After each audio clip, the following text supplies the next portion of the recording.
just for my vein, and you've got really good veins visible. I can just basically confirm it, my path, and get my kit prepared. So for me, I just basically put on my pants, you put on the patient on the side of the gurney, wherever you want to keep it, and prepping it. You may do the iodine bit, but part of this is also getting the skin desensitized. And notice how as I'm pushing it, I'm milking out the vein. See how it empties? Oh yeah. And lets it fill up again. So that gets the skin basically like distracted, if you will. Alrighty. So now, where's my little 2x2? I put it up somewhere. Just in case I blow it, you always have a backup here. And you would have tape. So with this here, we just have a short 14. I want to make sure the bevel is up. You filming okay? Yep.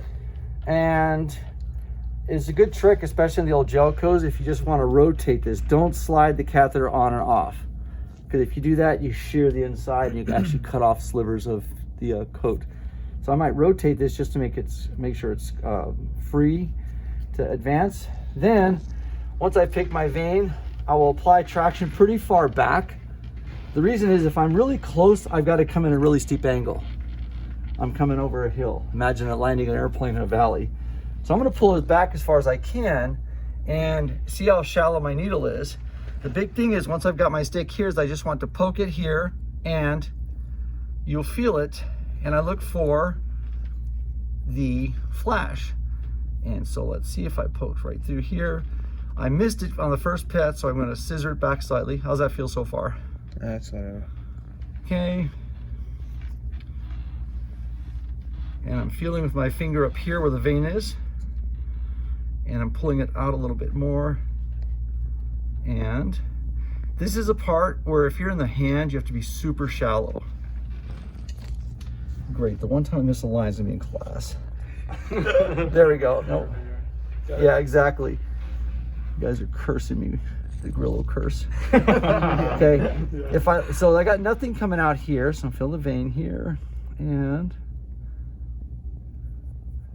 each time pulling and stabilizing. You let me know if you're okay. I'm fine. All right. What I'm doing, you kind of see a little bit of. I'm realizing that my veins are all bad. It's not even rolling, but I could feel it now this way, so I could eventually get this. I want to pull it back enough. You can see the tip. This is a short catheter, so I don't come out of the skin. But if I just redirect it inside, I'm just kind of shoving stuff around. So I'm gonna pull it back, feel the vein here, and it's a little bit of guesswork here. There we go. So I've got the flash. This is kind of the tricky spot. As I get the flash, I want to slightly advance it, and now see if I keep it. See how I kind of pull it all at the same time. Now remember I told you about occluding this. I want to pinch this hard, and I can feel the tip on these ones here. Pop that, pop the catheter, and now I would get the eye line. I'm going to simulate this because we don't have a confirmed solution, and attach this and secure the rest. Can you get me the paper towel real quick?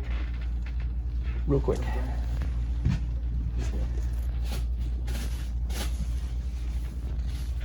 Because I'm not flowing a fluid, just to show, fold it up neatly so it's it'll actually go in there.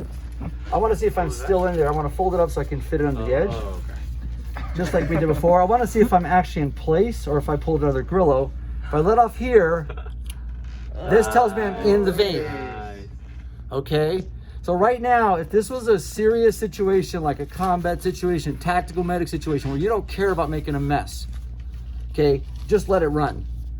You'll make a sticky mess, and you're not going to be able to use something like this. You're going to have to like tape it circumferentially. Okay, but in a normal, clean, controlled setting, this is all I need to do to know I'm in the vein. There's only one way that I'll get blood flow back if I'm not able to flush and confirm. Make sense? Mm-hmm. So at this point, it's all set. Now when I want to close it off, I'm going to basically pull the catheter. Notice I'm using my fingers in like multiple ways here. And clean off, and we'll just tape this over. Oh, just tape like this. Yeah, or I could use right here. Basically, you can stretch this over, pin it, and keep stretching it, and then reinforce it. If you ever do this on someone who's taking Coumadin or whatever, be prepared to put dressings on there. They'll bleed forever. Even alcohol too. Yeah, so